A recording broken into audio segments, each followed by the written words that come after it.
Good afternoon, and welcome to a virtual tour, if you will, of my model railroad, the ATSF Metro. We're going to begin here at the drop bridge, and I'll work my way around. This is where we started the railroad, so we'll take a look. Here's the grain silo, Ramirez Feed and Seed, named after my in-laws.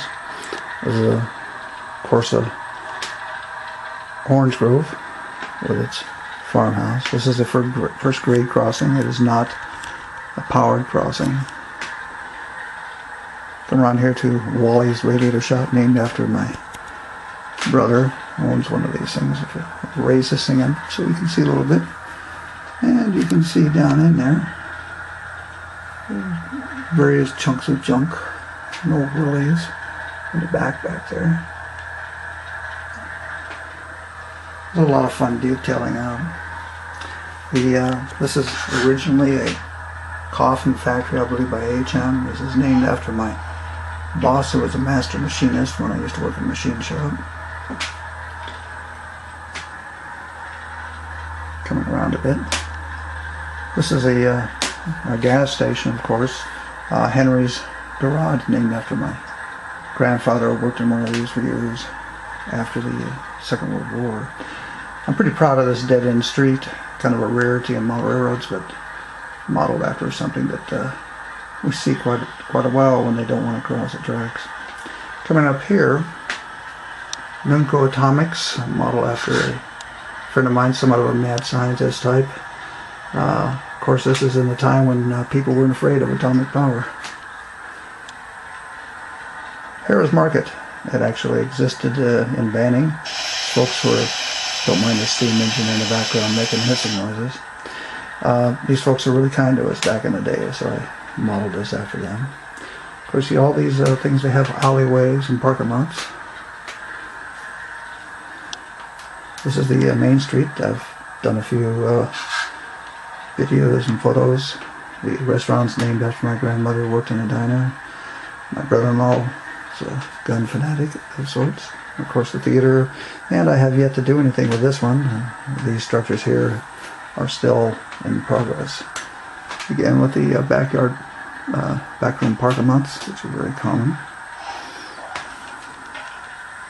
The glass, unfortunately, in this building, it fell out. This is named after my wife's her interest in quilting. We have the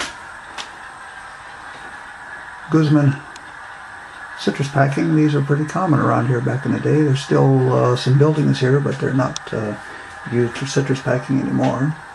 Of course, a box plant. This is a Euro kit, I believe it was by Fowler.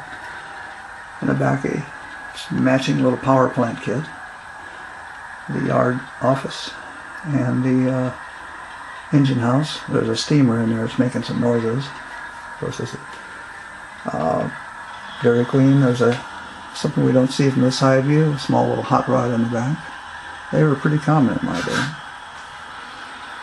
Two of my prime engines, a GP7 and SW2. SW2 is from Cato, the GP7 is from Bachman. They both run really nice. From an older time, although the steam engine still stops there. Coming here to a Walters fuel tank servicing area. This is one of the main switching areas. In the back is an Atlas tower, and I have no idea what that was. It's one of those things you get on eBay and you just don't know. Come to the grade crossing, scrapyard, and in the back is the yard. There goes that steamer again. Okay, up in front we have an area. This is under construction. This is a model I'm building of my wife's family's home. It was torn down to make way for a warehouse. I used drawings from Google Earth and some photos that they've taken to come up with this. In the back, we have yet another citrus grove, and still in construction. And then we come up here to the bridge. The bridge drops down, allows me to be able to walk through here without ducking when I need to. And so that's it. We're back to the beginning, and I hope you enjoyed this quick little tour of the ATSF Metro. Thank you for watching.